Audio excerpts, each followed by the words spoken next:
Se ci saranno i presupposti e il mondo scientifico darà il via libera, imprese e aziende potrebbero già riaprire il 4 maggio.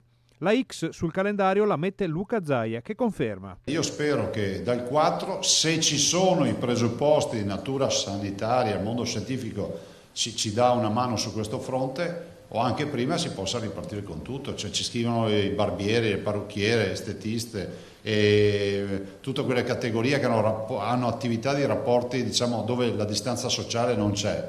Io penso che la messa in sicurezza con la sanificazione, con la mascherina, debba mettere anche loro nelle condizioni di lavorare.